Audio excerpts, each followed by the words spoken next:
How MATLAB can be used for understanding of biological data. For that purpose, there is a toolkit called Bioinformatics Toolkit, which we need to install alongside MATLAB so that we can perform biological related tasks. अब जब भी हम biological data की बात करते हैं या biological task की बात करते हैं, कहाँ से हम स्टार्ट करते हैं? Of course we start from sequence reading and understanding and writing. अब जो मैटलैब है और उसकी बायोइन्फॉर्मेटिक्स की टूल किट है, उसमें different functions are available which help us to perform this task. For example if I start from GenBank, तो हमारे पास मैटलैब की कमांड है सच एज गेट जेनबैंक। अब ये गेट जेनबैंक क्या करती है कि जो जेनबैंक का डाटा बैंक है उसको हमारे पास ले आती है, उसको हमारे जो यानी कि कैशे है उसमें रख लेती है और फिर हम उस जेनबैंक के डाटा के साथ प्ले कर सकते हैं। Similarly we have get gen peptide bonds की इंफॉर्मेशन रीड करने के लिए, गेट ईएमबीएल को रीड करने के लिए, similarly data bank of PS protein structures के डाटा बैंक को रीड करने के लिए, पीडीपी का डाटा बैंक करने के लिए, जीन एक्सप्रेशन डाटा के लिए।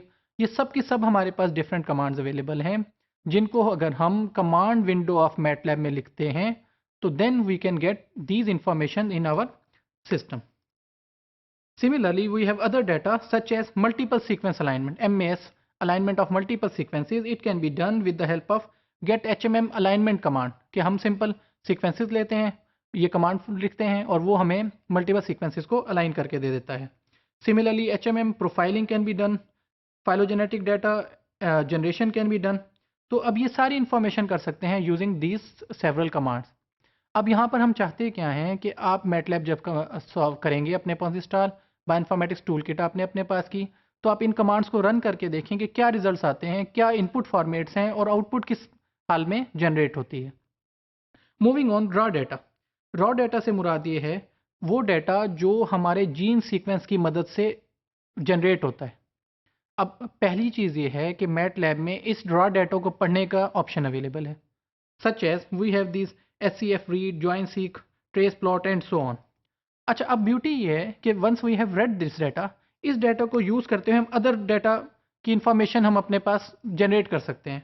फॉर एग्जांपल ये सीक्वेंस डाटा की हमारे पास कमांड्स हैं, जैसे हम जेन बैंक के डाटा को अगर रीड करना चाहते हैं, पहले हमने जेन बैंक के डाटा को लोड किया गेट जेन बैंक से, फिर रीड करने के लिए हमने क्या किया गेट जेन बैंक रीड, यानी कि अब हम उसे रीड कर रहे हैं। इसी तरह पेप्टाइड का, EMBL का, फास्टा का, इन सबको अगर हम रीड करना चाहते हैं तो बायोइन्फॉर्मेटिक्स टूल किट में कमांड्स अवेलेबल हैं सच एज फास्टा रीड।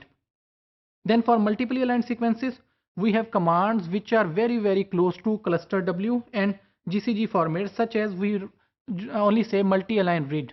अब मल्टी अलाइन रीड क्या करेगा कि जो हमारे सीक्वेंसेस हैं उनको मल्टीपली अलाइन करेगा और फिर हमें रीड भी करके देगा, हमें शो करवाएगा what are the results. Gene expression data from microarrays. अब माइक्रोएरेज में डाटा वो होता है जो हैवी होता है, जो मल्टीपल का फॉर्मेट्स में होता है।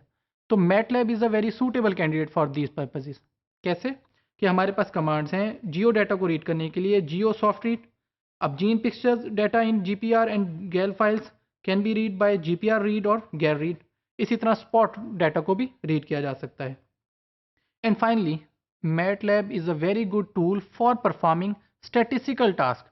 अब स्टैटिस्टिकल टास्क में हमने डिफरेंट मॉड्यूल्स में पहले देखा था कि HMM जो है एक बहुत अच्छा मॉडल है to have information for annotation generation, for some tagging generation, even for multiple sequence alignment. और ये सब की सब ऑप्शन जो हैं बायोइन्फॉर्मेटिक्स टूल किट हमें देती है यूजिंग HMM टूल किट। अब वो HMM टूल किट के लिहाज से कैसे है, जैसे हमने pfam HMM फाइल अगर पढ़नी है तो उसके लिए pfam HMM रीड का ऑपरेटर है जिसकी मदद से हम pfam फाइल को पढ़ेंगे इन HMM फॉर्मेट, और फिर इसको यूज़ करते हुए हम अलाइनमेंट के लिए यूज़ करें, एनोटेशन के लिए यूज़ करें या कोई भी स्टैटिस्टिकल टास्क परफॉर्म कर सकते हैं using strengths of hidden markup model.